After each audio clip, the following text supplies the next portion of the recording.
Hey folks, welcome to another Sunday afternoon Techthusiasm live stream.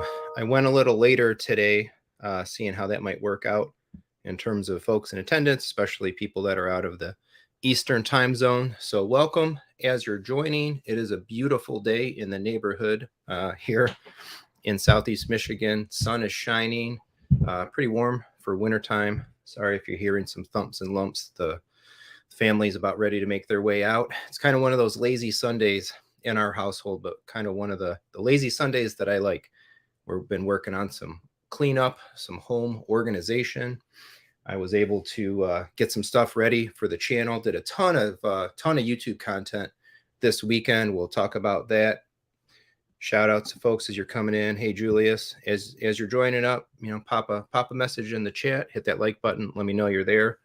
And we'll just kind of hang out here, talk some of the recent content, some other updates around the channel, some content plans, Q&A if you got any questions, of course, for the kind of stuff that I talk about, that we talk about here on Techthusiasm. Fire them into the chat. We'll get those. Of course, not required, but always welcome.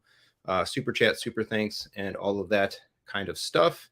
And as always, any revenue and proceeds that this channel generates basically goes right back into it. So you'll be guaranteed. I've got a long list of equipment that I want to buy, put in, cover, talk about, and all of that stuff. Still, there's a long road ahead in 2023. But many things actually are kind of afoot at the same time right here. So again, welcome as you're coming in. It's just kind of a Sunday live hangout. We'll talk some of the recent content, some of the coming content, and some of the plans actually for March. It's going to be an interesting March. Again, we kind of had a calm weekend, calm before the storm, because my life is about to get way busy coming up. I got both of my kids celebrating some milestone birthdays this month. We got birthday parties coming up and all of that stuff. And we got a family vacation pending as well. So my operative goal is to basically within up till now and maybe the next few days, or definitely within the next week, basically have content made on the channel, done, edited, uploaded, thumbnailed, and all of that stuff basically ready to go through the beginning of April. Because after another few days here, I don't think I'll really be able to make much more content. So, and I don't want to miss any uploads. I want to keep everything going. So we'll talk a little bit about what those kind of the content roadmap and all that stuff coming up as well. Hey, Don, greetings from Texas. We had a huge snowstorm here. So it's kind of a hunker down weekend as well. We got blasted on Friday, starting about in the afternoon, massive snow, maybe over a foot, I think altogether, really the only snowstorm we've had so far this winter. So nobody up here has any right to complain about winter weather, I think. But it's pretty wild, like all the trees that are down, heavy wet snow, like just basically demolished all kinds of things around the area. So we spent the majority of our Saturday cleaning that up, shoveling and all that, and doing stuff kind of around the theater and around the tech space. So I made a bunch of videos yesterday, actually. So let's get into it. Let's talk about what's going on. And again, welcome as you're coming in. Papa, hey, hello into the chat. Let me know you're there. Hit the like button. Do all that fun stuff. And maybe, just maybe too, if there's anybody that's watching, right, a friend of the channel that hasn't subscribed, as we started the live stream, about ready to hit another 500 milestone here today, which is really cool. I just so much appreciate all of the support, the audience, the engagement, and everything. We're at 6494. So I think hopefully today might cross another 500 milestone, 6,500 subscribers, and from there, who knows? We'll keep moving along. 7,500, I think, will be the next kind of interesting one. So let's talk about a few things. I've got this in my hand, the Control 4 Halo non-touch remote. I put up my review basically of this yesterday, or Friday, actually, 2 days ago. So I'm really digging this, I think. I don't want to kind of rehash. The video is up there. I talked all about kind of how it's been working, how I've been using it, form factor, physicalness, capabilities, potential, and some comparisons to the existing Control 4 stuff. So I'm really happy with this thing. And I'm really feeling, I think I'll still get it through Dan. I'm going to hopefully be able to have the opportunity to play with the touch as soon as the touch comes in. We're still waiting. I don't think there's a definitive date when it should arrive, but hopefully soon. Although if for me, if it doesn't come within the next maybe week or so, again, because I'm going to be checking out for a little bit, videos will still come, but I won't be able to make new stuff until the beginning of April. Anyway, we'll see when the touch arrives. But man, for the price difference, I don't know. I'm really feeling like I don't know what a touch is going to do for me that this thing isn't already kind of doing. Super premium, so much nicer than an SR260, just beats the pants off the Neo. Back to having all these hard buttons, and I've got 2 videos coming as well where one of them I go into all the details about how I'm using this with the Apple TV, how I bound some of the specific buttons, talking about the voice control with Siri, which works really, really great. And then another one for the Kaleidescape. So one of the main reasons I think that I'll continue to maintain a Control 4 remote. If I was Apple TV only, it would probably be a real hard justification to go for any other kind of like universal remote. I think I would probably just end up using the Siri remote. But since I have 2 main video devices that I use in kind of both of my spaces, having a remote control and then layer that on top of the being able to just hit the button for the turn the fireplace on in the living room and some of the other stuff that this does makes it very worthwhile for me. So I'm going to end up with probably 2. I'm thinking 2 of these. We'll see. Unless the touch really impresses, it's going to be hard. It's going to be hard to spend more money on the touch. So I don't have some of the whiz bang stuff that the touch does. I think out of the gate is like if you have the newer Control 4 lighting systems, you can dim them and change the colors, and there's some touch elements to that. I don't have any of that. I don't know if I would add any of that. But this is great. So premium, great button setup. We did just get a firmware update as well. It's running version 1.1.1. So in my conversation about it, my video on Friday, I did kind of talk a little bit about the battery life. I would like to be able to have a remote sit out on the coffee table, maybe for about a week. I think that would be ideal. And then, be in a habit of essentially charge it on a Sunday night. And then it's always out and it's always there. Because I charge this in a closet that's it's adjacent to the room. It's not very far. It's the hallway leading into our living room. I got a closet on the side wall of that hallway. And inside there, I keep my video game controllers. There's some plugs, and that's where the base for this is. So it's not this, for me, it's not sitting out on a base kind of readily in the room, ready to grab it. I got to go into the closet and grab it out. So if they can get it there, I would love for this thing to be able to sit out for a week. I think that would be ideal. And then charge it on Sunday nights. But we'll see. The version 1.1.1 point whatever of the firmware that it was supposed to get, which it does have now, it loaded up the other night. I believe Dan had mentioned is supposed to include some improvements to the battery life and battery use in that. So we'll see what we get. I probably will, given it Sunday, I'll probably charge it tonight, and then maybe to just run the experiment, I'll leave it off the charger until it's dead, and we'll see if we get to next Sunday or it kind of dies out midweek. So again, more Controls 4 stuff coming, and we had a new commenter come in to the review, and he was commenting on the live stream as well, which obviously a very experienced Control 4 person like Dan, and he was commenting on some programming tips and some other things to look at. So that's cool. I apologize, I forget the name of the contributor offhand, but I love when people kind of come into the videos, come into the comments and really share some useful things. Eddie Trochez left a bunch of comments about some programming tips and maybe some ways to harness some more power out of the remote and the Control 4 programming. One of the things I think about my Control 4 use up until really, I would say maybe the last several months, and it's that my programming, the realization of my programming power in Control 4 has quite honestly been a little bit of a joke for myself, especially given the fact that like I'm a computer engineer, I'm a software developer, and I swear I programmed in like the most rudimentary code essentially to all of my Control 4 intelligence. I wasn't taking advantage of like functions. I wasn't really taking advantage of variables. There's all of this extra power, delays and timers and things that you can do. And I've really started to do more of that, which makes it cool. Like I put my fireplace on a 30-minute timer, basically, because we definitely had instances where the fireplace is turned on and then everybody goes and does something else, or maybe, you even leave the house and you got the fireplace on and it's burning all day. So instead, use Control 4 to turn the fireplace on, boom, set a 30-minute timer, it shuts off. Protection, no overheating, manage the gas bill and stuff like that. And then also, again, taking advantage of variables and functions and more dynamic, powerful code in my Control 4 programming.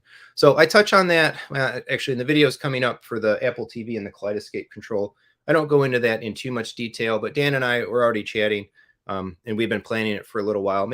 Probably in April, maybe we'll do a live together and really show kind of some of the point elements of my Control 4 programming where it takes advantage of a little more power and a little more capability. So that is coming. And in the meantime, man, I'm happy for this. I just want to be done. I want to get the touch. I want to be done with it. I want to get 2 of these, get the Neo, because I still have the Neo in the theater. I've mostly been using this one in the living room because that's where I spend more time and use it the most. And man, I just want to get settled. It's kind of the story for a lot of my technology, I think, this year is just really getting it settled in many regards with the living room rebuild and all of that. So something else to comment on, the Lumagen. So I don't have the actual device in here.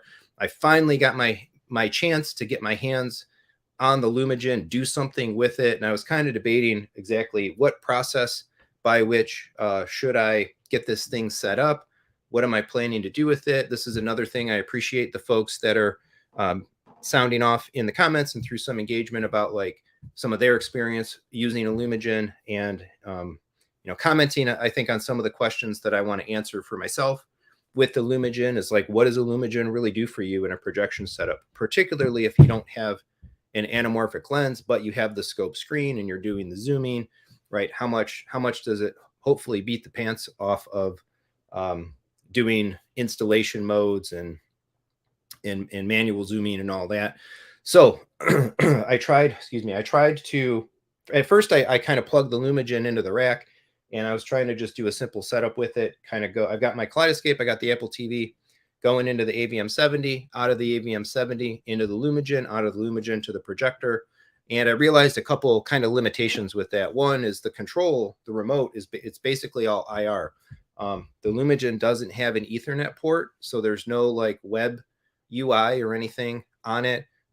It has a pretty, I would say, older style usability menu that I'm definitely not familiar with.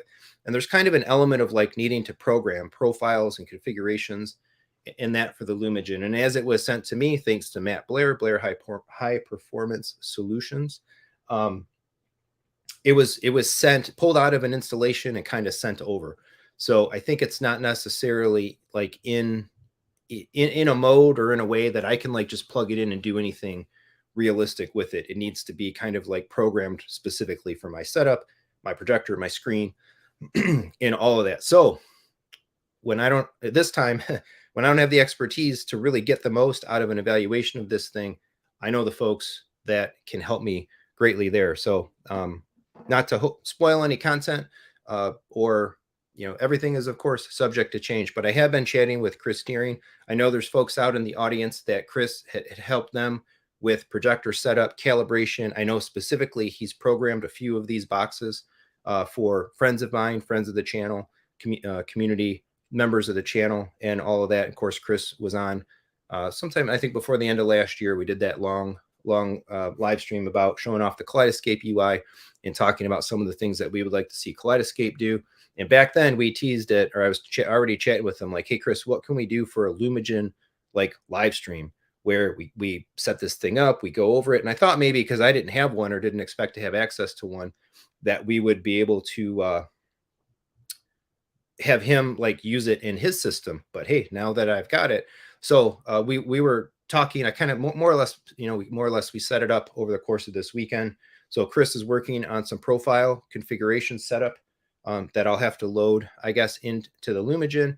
And then probably, I think not this Wednesday, but the Wednesday night after that, we're intending to be on live. We'll fire it up live, work on experimenting around with what the Lumagen does with the JVC and playing back different kinds of content. And I'll do like kind of the multicam setup again. So, we'll be on stream together. We'll be able to see the screen and all of that, and really kind of blow out the whole idea of like, again, what does a Lumagen do for you? And what kind of features and capabilities and stuff does it introduce into your system?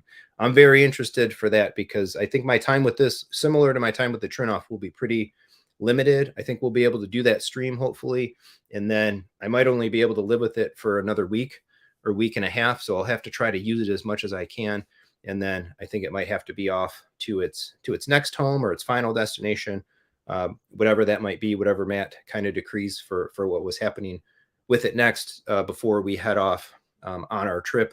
I'm expecting that I won't be able to keep it through the lengthy time that we'll be gone or whatnot, and then longer beyond that. But hey, we'll see. So in order to actually be able to command and control it, I had to get a little creative, I guess, because having the Lumagen in this room, but then the remote being IR but needing to see the menu on the screen didn't work out. I guess when I plugged it into the rack here and I started wiring stuff up, some HDMI cables, I didn't really think that one through. So what I did is I just kind of took like a lid for a plastic bin, set that on the floor in the front of the room. This is the real nice magic, I guess, of having my room oriented in a way that right on the other side of the wall from my rack, just to my right here, of course, as people know from the channel, right on the other side of that wall is the wall that the screen of my home theater is hanging on. So down in the floor, basically in the front of the room, I just set the Lumagen on a plastic like storage bin lid, and I was able to have enough length of power cable and the HDMIs and everything that I can leave it in there, leave it in the front of the room, and get a power cord and the 2 HDMIs that I need to get to it. So it'll work great when the time comes that I can sit in the theater with the IR-based remote control and be able to command and control the Lumagen and see its menus and all of that on the screen without like running back and forth between the 2 rooms and all of that. So with any luck, I might have some basic profile kind of stuff and the ability to use it a little bit loaded here pretty soon. And again, we're working towards that like blowout live stream, cover the whole thing, talk all about video processors and what they do and what they bring to your room. Tentatively planning, hopefully planning for, I think, the 15th, March 15th, Wednesday night for that. But it's pretty interesting, like even just looking at the remote here, right? The options we have, a lot of stuff there about aspect ratios and HDR setup and that. And that's kind of really, I think, what using this device will be all about is, what's the difference and how does it work to probably zoom everything up and in, fix it that way, and then let the video processor take care of everything from there without having to do that stuff kind of manually with the JVC projector and the control system and all that. And the main question still on my mind with regards to that is that better? Because I'm pretty sure, or I think my expectation is we're going to zoom it up and then we're going to leave it zoomed up. Like the projector will not zoom back down.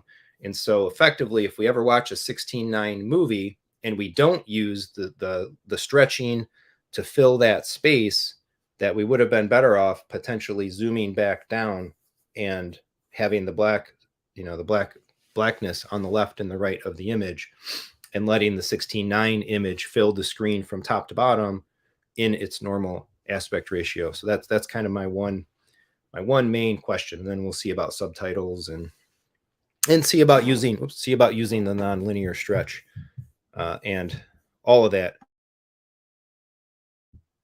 as we actually use it. So it'll be, I think, a whole lot of fun. So just a couple other items popped up in here. Wayne, greetings from South Africa. Awesome.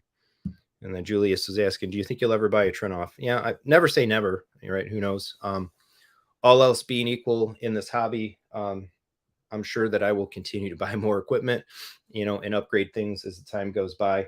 I would say it's pretty far down, likely pretty far down the steps of my intended continuum of equipment. My next probably audio processor intention would be to go from the AVM 70 to the 90 and then probably sit there for a while. And then from there, kind of the upgrades, I think, would be something like a Storm, or all the way to a Trinoff. But we'll see. One of the other things, though, about like the Trinoff is it doesn't do Zone 2. It doesn't do a couple of the things that I actually do use in my system. So for all of its, audio processing and room configuration power, there's a couple of like logistical elements I think that it doesn't offer that I'm taking advantage of for the moment as well. So yeah, never say never, but if I had the 20-ish K for a Trinoff burning a hole in my pocket, I definitely have other things that I would buy first. I would buy an NZ9. I would consider a 97-inch LG OLED for the living room. I would certainly take care of the rest of my more immediate plans. I would probably upgrade to the AVM 90 and pick up 2 more subs and to do other things because there'd probably still be money left over. But even then, even if I had all of that other stuff, if I was rocking an AVM 90 right now and I had 4 subwoofers in the theater right now and somebody still dropped 20K in my pocket, honestly, I still don't think I'd probably spend it on something else. I'd probably go buy an Amazing Fantasy 15 first appearance of Spider-Man or something like that, because the comic book collecting bug is still biting me. And there's definitely a competition in the dollars between spending a lot of money on AV gear and then spending money on old Silver Age marquee comic books. Gopinath, how's it going? Asking, hello, anything new on upgrading the AVM to the 8K board? Any info? So according to my understanding of the situation, the entire board of the Anthem HDMIs is 48 gigabit, which is awesome. Because I think a lot of these HDMI 2.1 implementations in audio processors are being cut at 40. So I believe, I don't have it, so I can't verify. And actually, I know we talked about this. I don't remember when it was. It was Wednesday night. This came up when I was on with Brad, and we had a big group and we were chatting. But this week sometime I was going to call my local shop where I bought the 70 from. I should have already been on their list of initial contacts when the board upgrade opportunity was going to be available, and I've never gotten a call. And I actually totally forgot to call them this week, or this past week. So I need to remember, hopefully tomorrow, to call up there during their business hours and see kind of what's what. In some respects, honestly, it's like another $500 ish, and kind of like the same thing. Almost to go to the last question is, I've got a couple of other AV items that I definitely want to spend some money on sooner than later. And $500 is a pretty decent little chunk, kind of eating against some of those other things. And quite honestly, the AVM 8K HDMI 2.1 upgrade literally does nothing for me at the moment. Anyway, I am not running any game sources to the theater room right now. I think I had mentioned I had sold off a little while back, actually last year. A little while. Nowadays, at my age, a little while is like 8 months ago, because time moves so fast. But I sold off my PlayStation and my Xbox Series X. I just have the PC. The PC is upstairs. I'm only connecting the PC to the living room system right now, directly to the TV in the living room. So I've got it right now in my theater. I only have 2 things. I have an Apple TV and I have a Kaleidescape. And HDMI 2.1 does absolutely nothing for Kaleidescape. My projector is an NX model, not an NZ. There's no HDMI 2.1 even on the projector, and even the Apple TV doesn't really do much of anything with HDMI 2.1 either. So in the spectrum of dropping $500 on something, for me, like even then the HDMI 2.1 board, I'm not that I'm necessarily rethinking it. I'm probably sure at some point I will get it. Definitely if like the program is a short-term thing and it starts to come to a close and they don't offer it, I will want to upgrade it, because who knows how long I'll have this sitting in my system, the AVM 70, and who knows what else might come along to tinker with or connect in. So I will want it. It's just a matter potentially of when.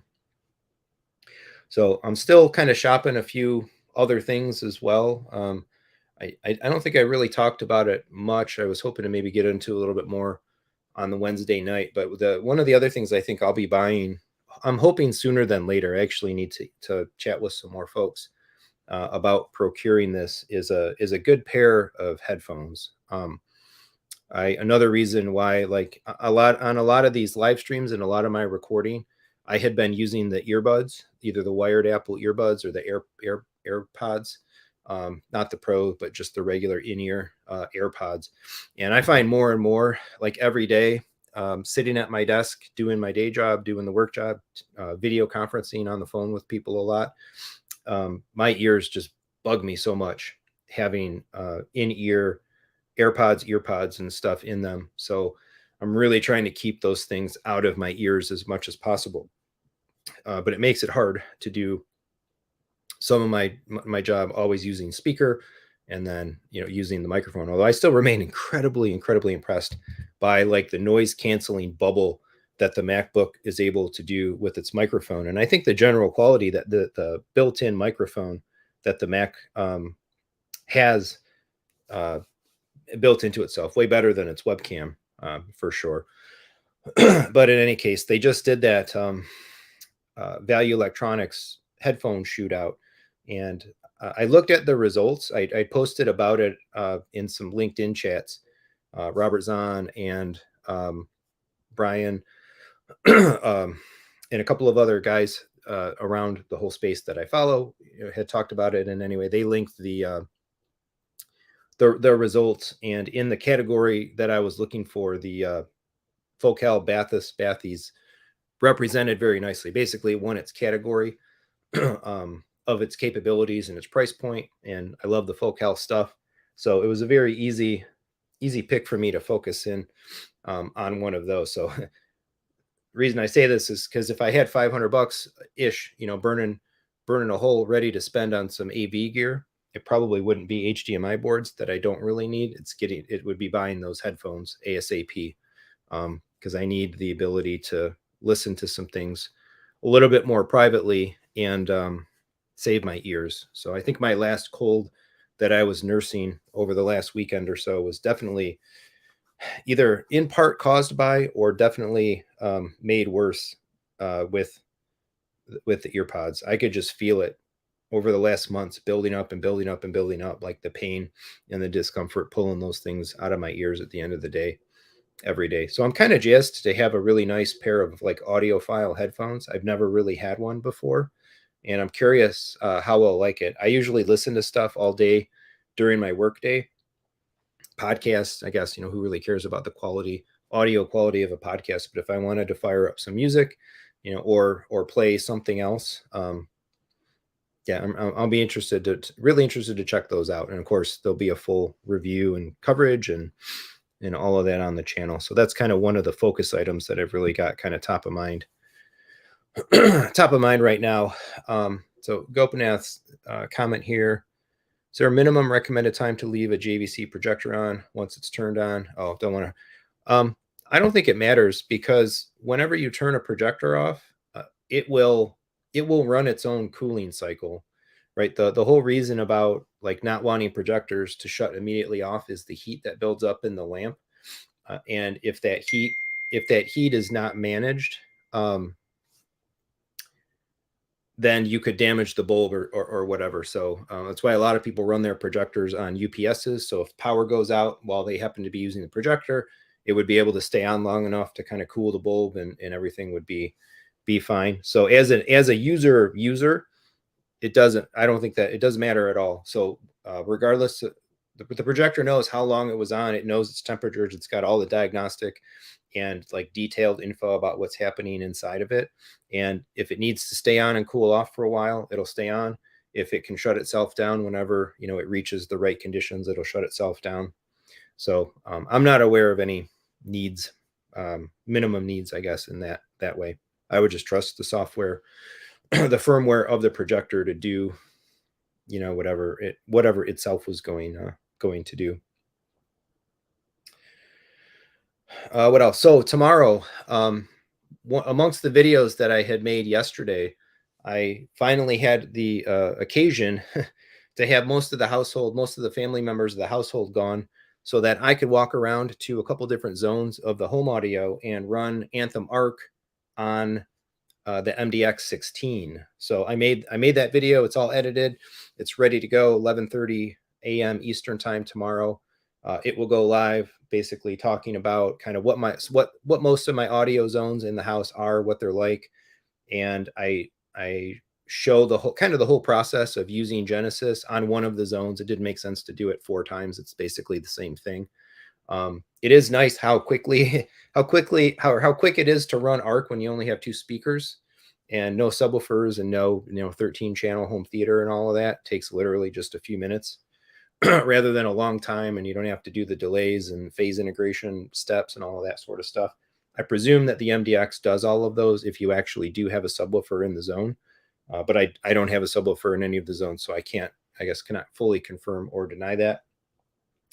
But so the video, I go through the process. It's basically the same. It's the same exact tool, right? You use the same Arc Genesis software to run Arc on the MDX as on the AVM, as on the MRX, as on the STR. It's the same software, the same steps, the same interfaces, and all of that, just again in a pretty reduced capacity because it's just a 2-speaker zone, and that makes it a whole lot simpler to jump through. There is a little more limited functionality, of course, like in the AVM, you have 4 profiles and you have multiple options and some different ways to set things up. You don't quite have all of that in the distribution, but you really don't need it really either, quite honestly. I ran 4 of the zones, the main 4 zones in the house that we would intend to really use the audio the most right now. The kitchen is the critical one. That's kind of the crux point of the whole household. And then I got the office, and I did the basement area right on the other side of this wall behind me. It's kind of just like our big open right now romper room play area for the kids and friends to run around and goof off in. Although I'm using it a little bit more lately this winter time to work out, choosing to kind of work out at home rather than go out to the gym in the cold. And then the other zone was my wife's crafting room, kitty corner on the other side of the basement. So one thing that I wasn't sure about, I guess and I didn't really talk about it too much in the video, was the microphone. Like I did use the what I believe to be the best microphone in the Anthem lineup. This is the silver one that comes with the AVM. That's, I believe, their latest generation best quality Anthem mic. And so you don't have to use the mic with the specific Anthem device it came with, because Genesis knows the microphone when it's plugged in, and should be able to adjust or calibrate itself, have the right profile for the mic. So I use this one mic for all of the Anthem equipment. I used that for the STR, and I went ahead and just used it when I did the MDX stuff. But one thing that I wasn't quite sure about, and it occurred to me as I was about halfway through the process, is this mic has a little dot on it. Let's see if I can show this here. Right, so right here, there's a little opening into the mic, and it says this side faces the front of the room. And that makes a lot of sense when you have a prime seating position in a theater room, in a living room, in a home theater, whatever. But in a zone, audio zone, I kind of wasn't sure exactly where to point the dot. In most cases as well, I was measuring arc kind of in between the speakers, like the zone of listening. There's a speaker up to the side and a speaker up to the other side. So it's like you can't put the dot facing the speakers because they're directly in opposite placements. So I was a little haphazard with that part of it. I don't think that compromised the measurement at all, but that might be something that I actually contact Anthem about and ask them if they have just kind of some general guidance, because again, it's a zone. In the zone, you're going to be moving around, you're going to be facing every which way. But the main kicker, I think, of tomorrow's video, and I think the most interesting part of having the MDX and being able to do the EQ in the zone was what effect did it really have? And it had a lot more than I expected it to. There was a very, very significant difference in audio presentation with arc on and arc off in those zones. So what I did after I was all done, I basically just kind of sat in the middle of our island, and I had my phone out and I airplayed music to the zone the way that we usually use it. Played a couple songs off of my gym list, my playlist that I'm pretty familiar with, because I tend to listen to a pretty limited amount of music when I work out, oftentimes like repeating. And with the web UI of the MDX, I could go to the zone and I could tick arc on and off as content was playing. It didn't have to stop and restart and reset. Basically, just have the EQ applied or don't have the EQ applied. And so I kept restarting some of these songs, and I was listening, and wow, like there's definitely what I consider to be improvement. Generally speaking, I much preferred arc on, and it created a lot more what I considered to be like detail, separation, clarity. Without arc, the zone felt muddled a lot. In the video tomorrow, I describe it as thick. It sounded like everything was just like slammed together and kind of competing for the same audio space. But then with arc, everything kind of opened up a lot, and it was clearer, more detailed, and all of that. So in the video tomorrow, I show the curves, the response, the measured response of the speakers in all four of the zones, and then I show the resulting kind of calibration. It's interesting as well, like they're the same speakers, same pair of triad speakers in all four spaces, and how the measurement and kind of some of the resulting like arc provided, Genesis provided target curves differed as well. Some rooms having some like massively steep drop-offs in bass with just kind of the round, ambient speakers. And another room, I think because of how the room is logistically able to hold some more like of that, a little lower bass energy, and do a little bit more with it. So that was pretty fun. It was very enlightening. And I think hopefully the video tomorrow will be interesting to folks, considering that. I'm definitely, every time, I ultimately, what it boils down to, I think, is every time I buy another Anthem device, I use another Anthem device and kind of put it through more of its paces and its capabilities, it reaffirms to me that like this brand is a really great choice, and I'm happy having made that choice. So I think my zone audio will be stable for a long time to come. I guess maybe if I really wanted to, of course, the next operative thing for me would be to take out the triad rounds and put in some focals, but that's not super necessary. Couple comments coming in. Sammy Prescott, another channel regular. How's it going? Julius asking, how's the TV? Any glitches since the power board was put in? Nope, no glitches. It turns on, it powers on, it commands to the right inputs and all of that. So I'm set.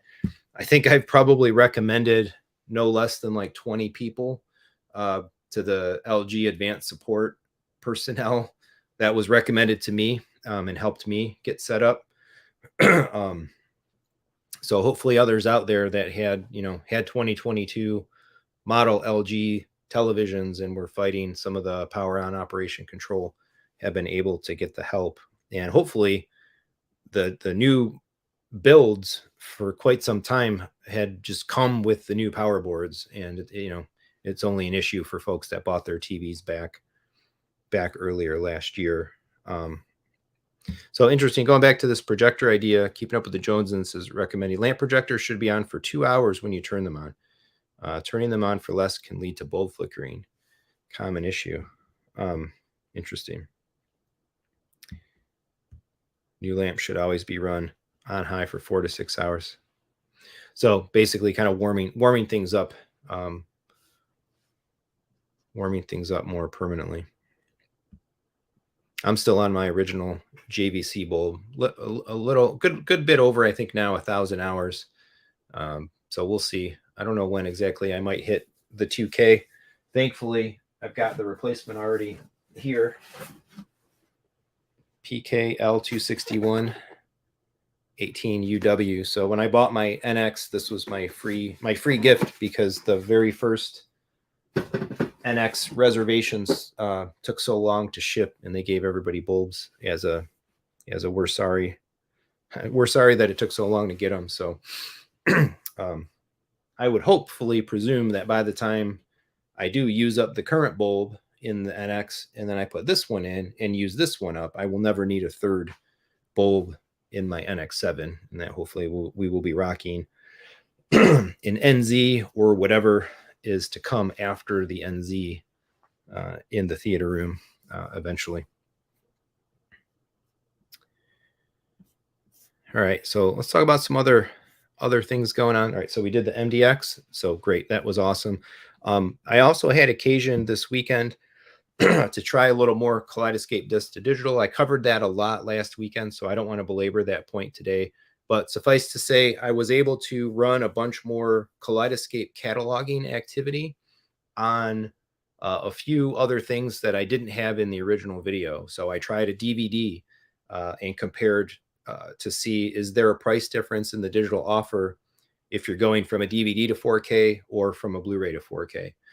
I tried some TV shows, and they cataloged, and everything went through with those. And yes, indeed, there was a digital offer for a price reduction to buy the season of the TV shows. So it wasn't huge at least on the couple that I tried.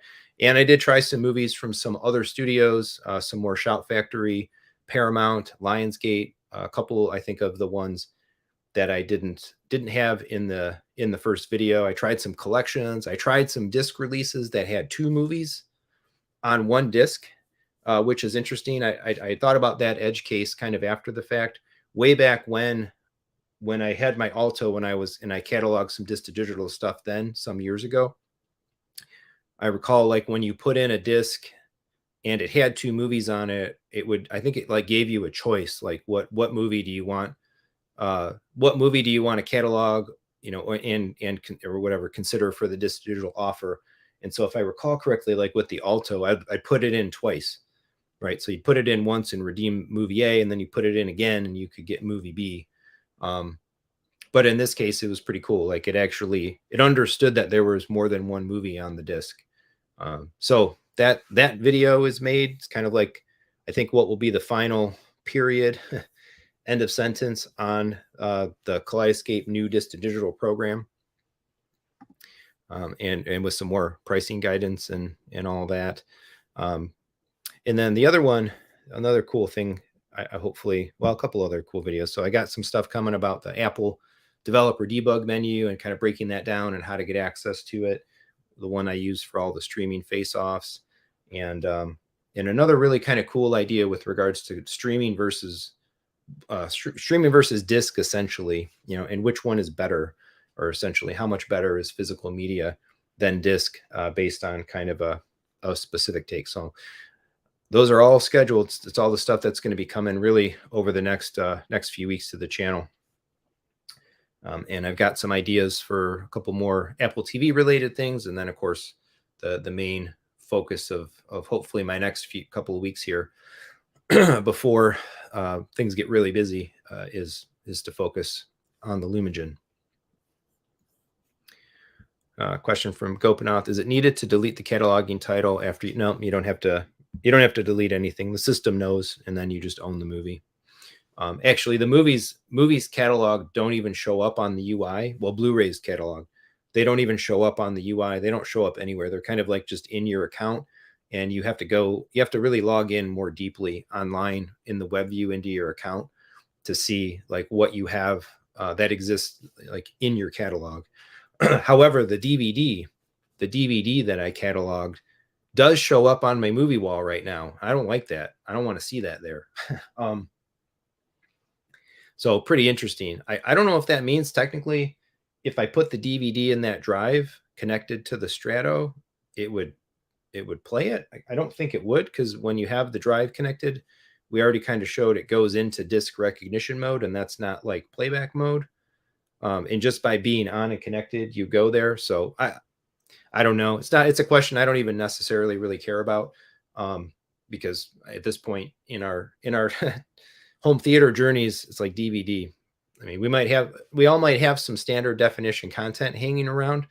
But I would imagine and guess that if you've got DVDs or you have any SD content today, it's probably only because it's a really, really personal, it's a piece of content of very strong personal interest to yourself.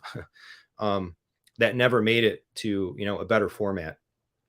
Because heck, if you got DVDs, and even if they never came out on Blu-ray, or something better, then maybe, and that thing's on iTunes or whatever, man, I would dump those DVDs and just buy and stream it on iTunes or something instead. But I've got a couple pieces of SD content on my server that I think will probably never be available again. Some old cartoon content. I've got the original like Transformers cartoons and stuff like that. Those came out on DVD. They never had a Blu-ray release, but I ripped all that stuff. iTunes has season 1 of the 1980s Transformers show, and they never got the other seasons for whatever reason. It's all like Shout Factory licensed. I think the digital streaming services have done a disservice, and I speak this as a child of the 80s. They've done a disservice to G.I. Joe and Transformers. So G.I. Joe, A Real American Hero, is generally available on iTunes, but it's got gaps, and like it's never gone on sale. It's just like hanging there. I think a long time ago, like Hasbro signed a streaming agreement with like Vimeo or something stupid, and that's like wrecked the ability for these shows to be available other places for years. So I digress. But and as an example of content that will probably never be available, or maybe perhaps never be available another way, right? That might be why you have some DVD stuff. But I certainly wouldn't be cataloging those things to a Kaleidescape. I would just, that stuff I'll keep on my server, safe, backed up, and just have it for nostalgia if I ever want to watch it again. And I even have like there was a couple of Transformers series that were only in Japan. And I think Shout actually did release US DVD collections of those Victory Headmasters and stuff, Master Force. So I ripped all of that stuff with the subtitles as well. So anyway. A couple more comments about this. I noticed too, DVD. Yeah, it's like, so basically they're going to force me to. Unfortunately, the one that cataloged the DVD it was an MGM movie, and the discount's not that much. So the discount is only like a couple bucks off a $25 movie. But it's a movie that I do want to watch at some point in time, hopefully sooner than later. I need to kind of set a goal for myself. There's a couple of specific movie collections that I would really like to watch in 2023. I would like to watch all of the Bruce Lee movies. I would like to watch the Clint Eastwood Man with No Names, and probably a few others as well. So yeah, I just want to buy this digital offer to get this like DVD off my Kaleidescape UI. Just, it's annoying, clutters it up. Yeah, so Sammy's saying he has 2 movies that are on his wall that are just cataloged. That's probably why then. If they were DVD catalogs, they show up. Because if you actually, when I had the Alto before and you cataloged on the Alto, because the Alto was in itself a Blu-ray player, and if you cataloged a Blu-ray, it would show up on the wall. And they put a really ugly like Blu-ray strip on it. It didn't just show the cover of the movie. I never really liked that, but I never really used the Kaleidescape in that way. Anyway, I came into the platform with the digital store already being the focus of the platform, and it definitely is. It is the end all be all of the platform right now. So yeah, we'll see. Maybe later on today I might just bite the bullet, so to speak, and buy that movie to get the get the ugly looking DVD cover off of my UI. And by buying it, it should go away. The cataloging effect will disappear.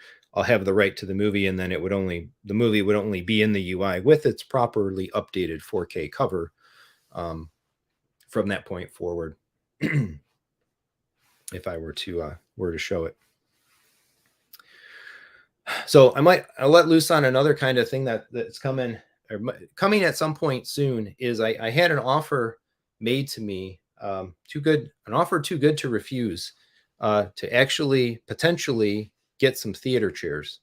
So Very unlikely. I wasn't planning on this. It was actually really hard. I had to very sheepishly take this one to the finance committee and discuss it. And I'm actually kind of coming out with a bit of an unorthodox setup. But as we know, chairs have been one of the things that I've clamored around a lot about on the channel, something that I don't find sitting on the couch to be super comfortable. I'm in the minority, 3-1 in the household. Everybody prefers the couch. So I'm decidedly outvoted. Spending money on chairs then is certainly not something that is of value to anybody else in the household other than me. So the way that I've got kind of the deal worked out, at least right now, what I'm planning is to buy basically 2 chairs. This deal isn't done yet, but I think it's just still fun to kind of muse on it, talk about it anyway. But my current prevailing thought is to go with 2 chairs, motor driven, reclining, regular, nice theater chairs and all that.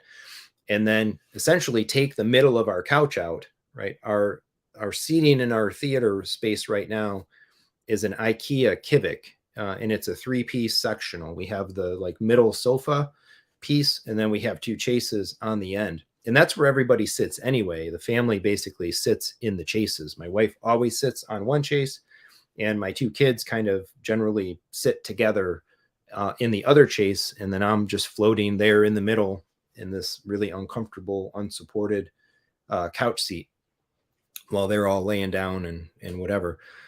So I was thinking, instead of 4 chairs and spending the money to get four or more, possibly 5, I could fit a row of 5, but there's only 4 of us. To manage the cost, keep it minimal, get me what I want, compromise with the family and all of that stuff, kind of came to the thought of thinking outside the box, and the solution would be maybe to just get 2. So this is maybe what's going to go down. We'll see. Of course, I'll be talking about this when it actually happens, and there'll be some review and feedback and thoughts on the brand and the model and how they look and how they feel and how they work and all of that. But I am kind of getting a little bit excited about the idea. There's been a lot of things. This is kind of another one of those things for me that's falling in this year of stuff I didn't plan to buy, but I'm still finding ways to justify spending money on anyway. The MDX was one of those. The headphones is another one. And then now these chairs. But so long story short of it, my intent, I guess, will kind of be to take the middle section, disconnect the sofa bits and pieces, because there's 3 main pieces, the 2 chases and then the sofa section in the middle. So conceivably, I think we could pull it all apart and then basically put the 2 chairs in the middle of the room, in the middle of that space, and then just squeeze the chases up against the sides, the 2 sides of the 2 chairs. And we'll kind of have this little bit of a hackneyed looking TIE fighter spaceship cockpit looking thing. Going with probably black chairs, and the chases are a dark gray. So it shouldn't look bad. It might look, I don't know, might look like a little bit of a Frankenstein's monster, but hey, it's the theater room. And we go in there, we sit down, we turn the lights off, and we enjoy movies. So, and I think I will definitely enjoy movies in a much greater way, feeling comfortable and nicely reclined and supported. And the rest of the family can do what they do in their chases. Actually, it'll work out a little better as well, because the width of the 2 chairs, even doing 2 full chairs with 2 arms each, I think is not as wide as the sofa piece. So the chases will actually get brought in a little bit. It'll make it a little easier to walk around behind in the times where we have to. Of course, I'm able to navigate that very easily. Other folks have a problem, and they usually end up bumping my acoustic panels if they ever kind of squeeze by there. So that'll get the chases off the walls a little bit, probably better for acoustics, for the people actually sitting in those seats, a little bit better for passage in and around the room. And I think it should look okay. So pretty excited about that. That's going to be a little while, I think, actually getting those and getting them in, and still kind of working on finalizing this deal and this order. And yeah, we'll see what else comes to be out of that. So Lots going on in and around kind of all of the stuff on the channel here. So that was kind of the main stuff that I had to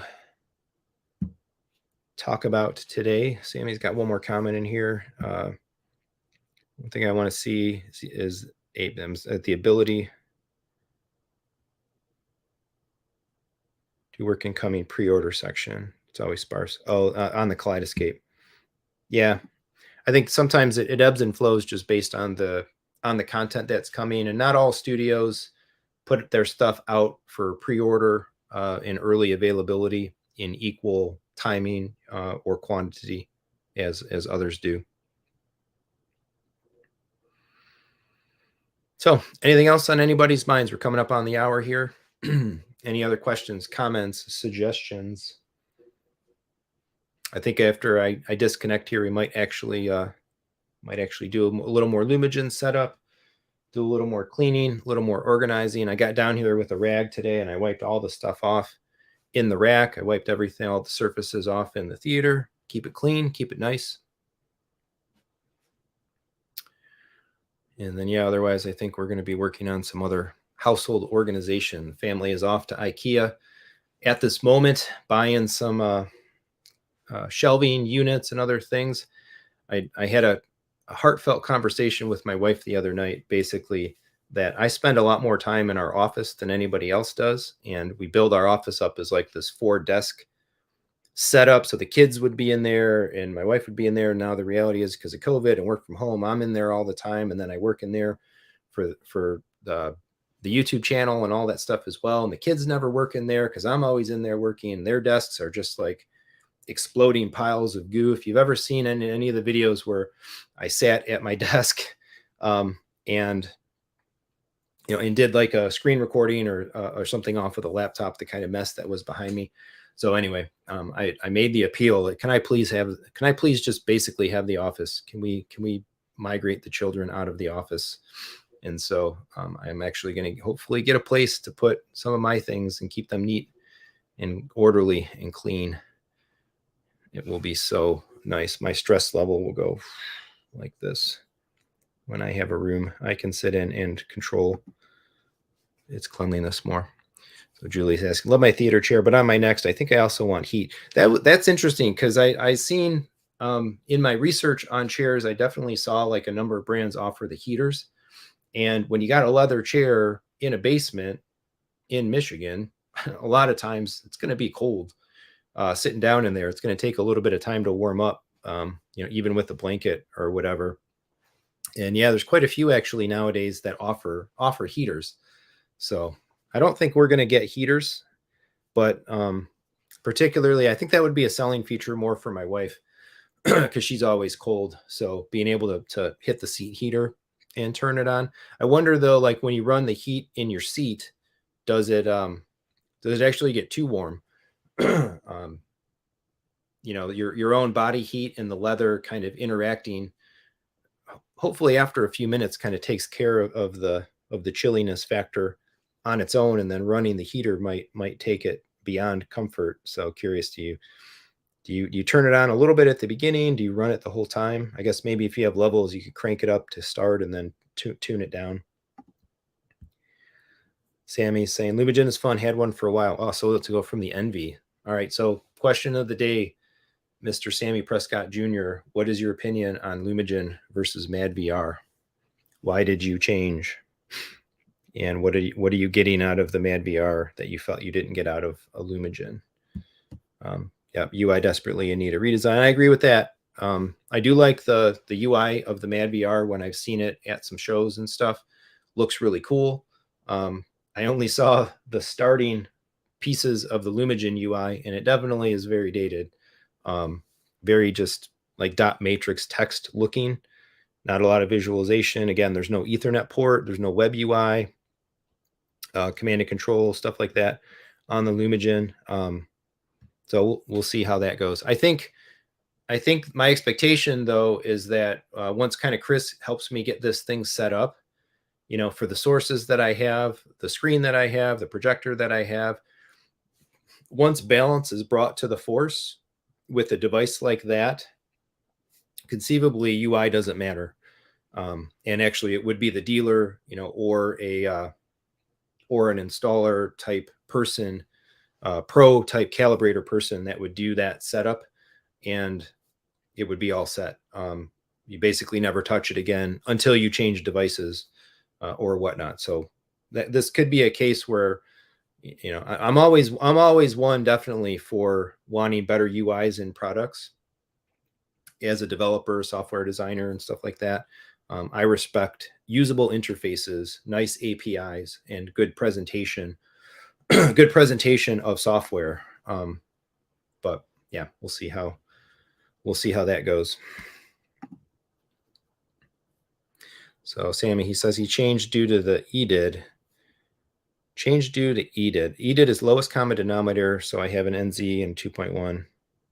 Okay, so you need a little more integration. Yeah, so he's the caliber, so he does it himself. So I'm hoping, as I go through this stuff with Chris coming up, definitely kind of learn the ins and outs and have a better evaluation experience as well than I did when I did have the Trinoff. Trinoff is kind of a similar animal. Complex menus, lots of power in the menus, not the most usable menus, and so you kind of need to be trained and prepared to be able to work in the environment to get the most out of it. So Coke Zero says he had heated theater seats for 3 years. It started to smell like burnt fart, so I opted for traditional fabric and instead a big fan. The heater was burning up that leather, I guess. Magic Marland, welcome, a new commenter, Coke 02 as well. Always awesome to see new folks joining up. We're on the cusp of 6,500 subscribers, so the new folks that might be kind of tuning into the live stream, if you like anything that I'm saying and you think you might come back again, hit that subscribe button. And maybe today we'll hit a little bit of a milestone, but we're not. I guess this live stream sucks because I'm actually down 2 subscribers since an hour ago. We're at 6492. All right. Yeah. How's that G2? I love the G2. I think it's great. I bought the G2 largely for its gaming chops, right? Along with the fact of it being an OLED. I'd definitively say I upgraded to the 83 G2 from an 85 Sony X900H. The Sony X900H was a failure to deliver product in a lot of respects. Really still a great TV, looked great, awesome Sony processing and all of that. I have a friend of mine that I gave it to on a really sweet deal. He's using it in his basement. He has kind of his theater display right now and loving it. But I really wanted to get like 4K 120, get the PC rolling on that thing. And so the 900H, it didn't really fully deliver on VRR and the 4K 120. And I was really curious to try an OLED as well, to have the experience of that. I hadn't had it before. And then with the channel and everything, being able to talk about it, I think was a net positive. So I chose the LG, again, also because of all of the confluence of that and the gaming chops, real NVIDIA G-Sync. And I've been happy with it despite the power on problems. That's been fixed with the power board. So I am all set now with a properly operating television. And yeah, although I am intrigued, the Sony news came out, I think a week or so ago, maybe more like a week and a half ago. And Sony's getting like a game bar menu. That was one of the big things that Sony was missing. So I think they're actually plugging a couple of the feature holes that they lacked compared to other brands like LG. So it's going to be another always an interesting TV year. It's funny, given the prolificness that most people's home theater, gaming, whatever, environment setup systems is predicated on a flat panel, hopefully a large flat panel, much less volume of folks that have projection based setups and dedicated rooms and all of that. TV comparisons year over year is always the hot thing. And there's going to be, once again, new stuff to talk about in the 2023 models. All right. Any other last comments, thoughts? Sammy's saying he's talking about his Lumagen and Mad VR. Since I bought a Trinoff, it kind of doesn't matter anymore. I live 2.1 Lingdorf upstairs and put a Trin off now anyway. Yep. And then we've got another comment. Jason Smith, welcome. Started to add physical disc to the K this morning. Oh yeah. So far out of 40 movies, half are upgradable for $4.92. Sweet. Yeah, $4.92. That's the sweet spot. Especially, if the movie, I presume the movies you're buying are 4K in the store and you're redeeming Blu-rays or DVDs, etc. $4.92. That's what you're hoping for all day long. HD to HD, you're hoping for $3.14 pie price. So that's great. Probably a lot of those titles might have been biased to Warner Brothers, NBC, Universal, Lionsgate, and probably less Disney, MGM, maybe some Paramount. Paramount can kind of go either way sometimes in the store. So as you continue to run more of your library through, prepare to be disappointed, perhaps, as you get to the Disney and the MGM Shout and some of the other studios. It definitely varies by studio, but a great program nonetheless, I think.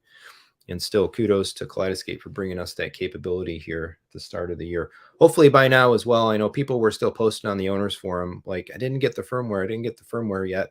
Their systems, their Stratos and whatnot hadn't still yet updated to the 10.14. But I think by now, hopefully we're a week and a half removed from the update being pushed out. Most everybody should either have it or really be eminently getting it within hopefully the remainder of this coming week.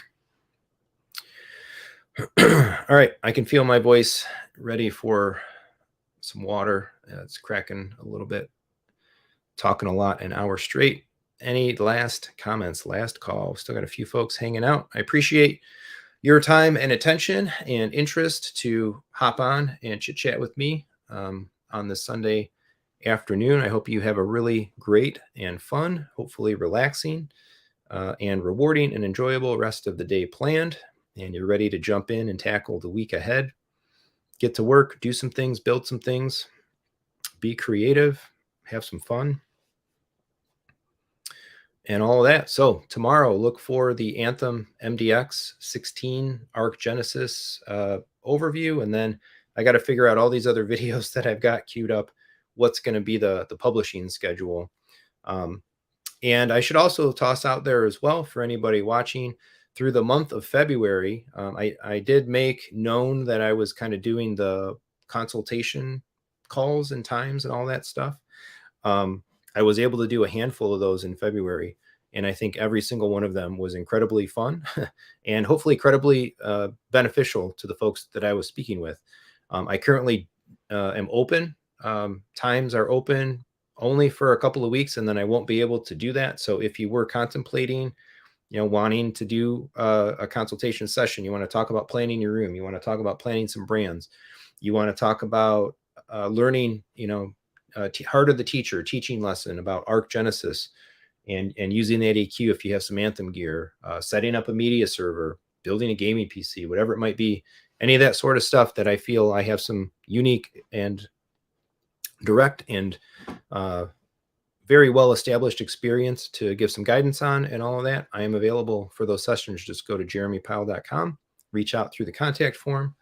And again, I'm available for a few weeks, and then I won't be for a while. So if you wait and you wanted to do a session very quickly, I won't be able to deliver on any of those until we get into April. So, and then of course, otherwise, if you feel so inclined, we have other ways to support Techthusiasm, Amazon affiliate links, channel memberships, and all that cool stuff. So hopefully, if you're buying the drives for Kaleidescape, disc to digital, I've got the links to all of the approved drives in all of the videos that I've done covering that topic. And yeah, we will go from there. So I don't know what might be, if we'll do a live stream Wednesday or not. I need to talk with some folks. We'll see what leads up to that one. But otherwise, thanks so much. Have a super awesome rest of your weekend and a great week ahead. And I will be back in very short order. Thanks so much for coming out. Thanks for watching. And as always, come on back for more home theater discussion and fun.